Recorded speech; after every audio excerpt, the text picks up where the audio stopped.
Não, a minha pergunta eu ia mudar um pouco o assunto, porque o Almirante tocou um ponto quando ele mencionou que dentro do esquadrão tinha um psicólogo, né, para avaliar, que era psicólogo de formação, né, provavelmente, né? E aí eu ia fazer a pergunta nesse sentido. A gente falou muito da área operativa, né, pessoal da Armada, pessoal do Fuzileiro Naval, combate, atividade fim da Marinha, mas tem toda essa galera do apoio, né, que eu diria, né? Sim. Que é engenheiros prestando manutenção, psicólogos, a parte de saúde, médicos, farmacêutico, enfermeiro. E como foi também a importância também dessa atividade de apoio, né, da Marinha para a área operativa? Não, eu acho que é essencial. E, por exemplo, eu acho que tem 2 níveis, tá, de apoio, às vezes até mais, né? Mas uma coisa é o pessoal de apoio, vamos supor, que serve em São Pedro da Aldeia. Então é um apoio direto e a gente depende direto, vamos supor, diretamente do centro de instrução, ele que faz as licitações para comprar qualquer coisa que você precisar, desde caneta até uma manutenção, ele vai fazer a licitação. Então, os esquadrões têm que trabalhar muito em parceria com eles, né? Então, é um apoio presente o tempo todo. O pessoal do esquadrão nem fala mais de apoio, apesar de ser uma área, vamos supor, não é aviador naval, o psicólogo ou a psicóloga, mas usam a asa da psicologia de aviação e vestem macacão e saem para voar com a gente. Obviamente que não estão qualificados para pilotar, mas voam e sabem.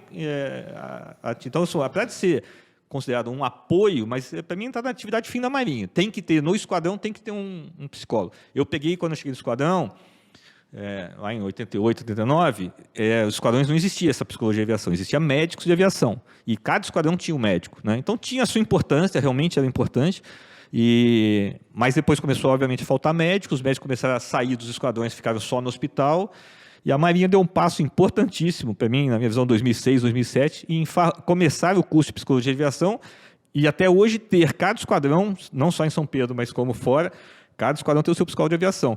Eu tive excelentes, assim, o meu período de comando, que foi 2006, 2007, né, do esquadrão, assim, foi milhões de exemplos positivos da presença do psicólogo na aviação, no esquadrão, seja, no nosso dia a dia. Muito bom. Então, assim, eu acho que foi um grande upgrade que a Marinha deu. E tem o apoio fora, que você não vê tanto, que às vezes você faz um pedido para alguma coisa, você tem quem vai fazer a compra do sobressalente lá fora, que está participando também. Você tem os hospitais do Rio de Janeiro, que você só manda alguém quando está num grau de necessidade maior do que o hospital que tem em São Pedro da Aldeia, né? Então, assim, também é importantíssimo, entende? Eu acho que o mais... Só que eu tentava falar isso quando eu estava comandando a força, né? Só que não pode perder é o foco. Você entende que quando eu cheguei na Força, naturalmente, o comando da Força Naval é uma organização militar de almirante.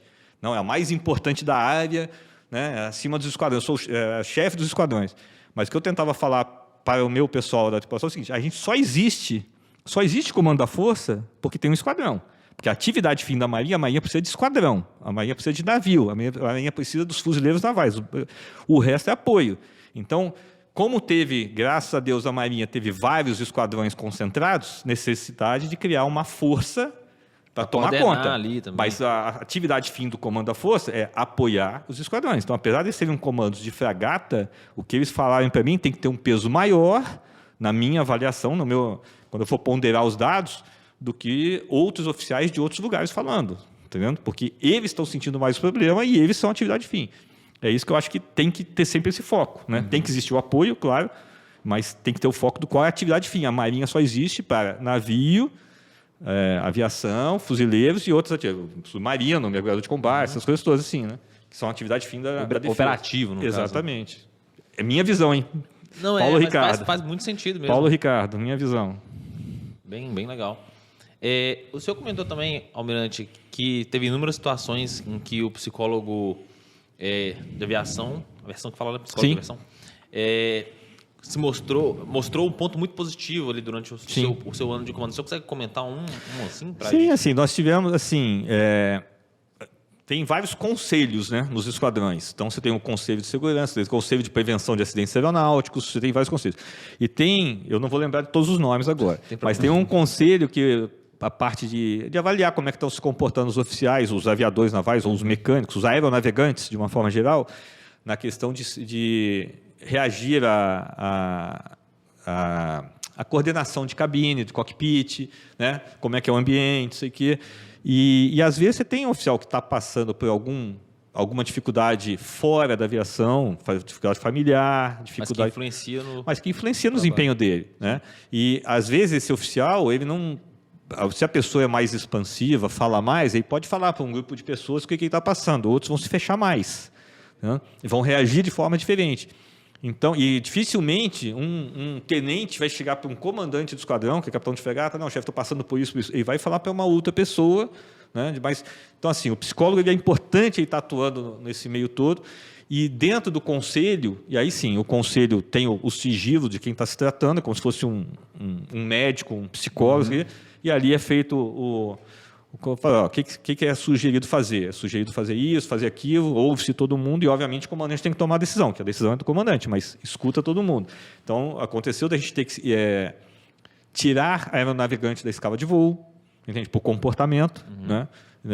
Óbvio que esse comportamento estava ruim porque estava tendo problemas extra-esquadrão, mas estava afetando o esquadrão, estava afetando o voo. Ele estava sendo agressivo com outros tripulantes, né, em alguns momentos, tudo mais. Então, de colocar em risco todo mundo, no fim das contas. Exatamente. Então, ele foi afastado. E o dia a dia do psicólogo também, porque às vezes, esse é o extremo, é chegar no conselho, um nome, fulano de tal, para a gente discutir o que está acontecendo com ele. Mais importante do que isso é o papo com o psicólogo direto, que o psicólogo, apesar de ele trabalhar no departamento de segurança, ele é um assessor direto do comandante, do imediato do comandante. E no papo do dia a dia, peguei um excelente oficial que estava lá comigo e vinha falando, pô, chefe, eu acho que fulano de tal está precisando... uma conversinha ali, né? Exatamente, que é da área dele, né? Está precisando ter uma conversinha sobre isso, eu acho que esse aqui está tendo um certo atrito entre fulano e Beltrano. Então, assim, as coisas se antecipavam muito, você entende? Então, facilitava muito o trabalho. O esquadrão, a grande vantagem é essa, todos são voluntários, todos que estão lá são voluntários, então é muito fácil.